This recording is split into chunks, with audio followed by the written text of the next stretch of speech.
Hello viewers, আসসালামু আলাইকুম। আমি আরেকটি মজার রেসিপি নিয়ে হাজির হলাম। আজকে আমার রেসিপিটির নাম হচ্ছে চিকেন ললিপপ।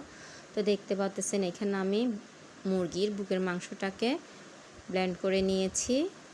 আর এটা হচ্ছে মুরগির ডানা, আর একটা দানা দিয়ে কিন্তু দুইটা ললিপপ তৈরি করা যায়। তো সেজন্য আমি ডানাটাও নিলাম। তো দেখতে পাচ্ছেন এখানে আমি 1 চা চামচ মেয়োনিজ দিয়ে দিলাম। আর এই ললিপপটা কিন্তু খেতে খুবই ভালো লাগে। দেখতে পাচ্ছেন 1 চা চামচ চিলি ফ্লেক্সটা দিলাম, এরপর মশলা দিলাম। আর এটা হচ্ছে চিকন জিরা, মিষ্টি জিরা, জায়ফল, এলাচ, এগুলো একসাথে ব্লেন্ড করে নিয়েছি। এরপর আমি সামান্য পরিমাণ আদা রসুন বাটা দিলাম, বেরেস্তা দিলাম, দেখতে পাচ্ছেন। আর এটা হচ্ছে শুধুমাত্র পেঁয়াজ বেরেস্তা। খুবই লোভনীয় একটি খাবার এটি, ছোট বড় সবাই পছন্দ করে থাকে। আর এভাবে কিন্তু তৈরি থাকলে তাৎক্ষণিকভাবে মেহমানদেরকে আপ্যায়ন করা যায়। তো দেখতে পাচ্ছেন আমি সামান্য পরিমাণ সয়া সস দিয়ে দিলাম। আর এগুলো কিন্তু তৈরি করে আমি ফ্রোজেন করে রাখবো। তো দেখতে পাচ্ছেন আমি টমেটো সসটাও দিয়ে দিলাম সামান্য করে। খুবই মজাদার, আপনারা অবশ্যই এভাবে একবার হলেও তৈরি করে দেখবেন। দেখতে পাচ্ছেন কর্নফ্লাওয়ার দিয়ে দিচ্ছি,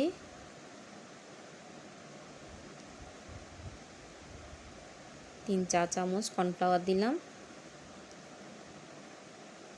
আর এই ললিপপটা এতটাই লোভনীয় যে সবাই পছন্দ করে থাকে। দেখতে পাচ্ছেন সামান্য লবণও দিয়ে দিলাম স্বাদ মতন।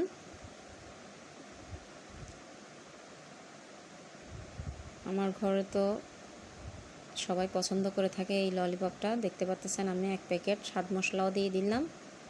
এগুলো ভালো করে আমি মেখে নেব এবং একটা সুন্দর ডো তৈরি করে নেব। দেখতে পাচ্ছেন এখানে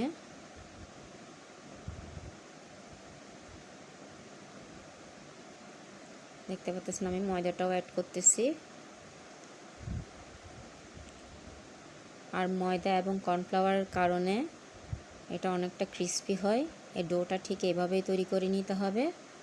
এরপর আমি ললিপপটা তৈরি করব। দেখতে পাচ্ছেন আমি মুরগির ডানাটার মাঝে দিয়ে কিন্তু একটা একটা করে ললিপপ তৈরি করে নিব। আমি আবারও বলতেছি, একটা ডানা থেকে কিন্তু 2টা ললিপপ তৈরি করা যায়। আর ললিপপ তৈরি করতে কিন্তু অবশ্যই মুরগির ডানা লাগবে। অনেকেই কিন্তু শুধুমাত্র স্টিক ব্যবহার করে থাকেন, আসলে স্টিকটা তেমনটা ভালো লাগে না। আর ডানা দিয়ে কিন্তু তৈরি করলে ডানার হাড়টাও খাওয়া যায়। আর বাচ্চারা বিশেষ করে ডানাটা দিলে খুবই পছন্দ করে থাকে। দেখতে পাচ্ছেন। আর ডানাটাকে কিন্তু মাঝখানে কেটে নিতে হবে, কারণ একটা ডানাতে 2টা হাড় থাকে। দেখতে পাচ্ছেন। আর মাঝখানে কেটে নিলে কিন্তু 2 পাশে মাংস সহ 2টা হাড় পাওয়া যায়। আর এইভাবে কিন্তু ললিপপ তৈরি করতে সুবিধা হয়। দেখতে পাচ্ছেন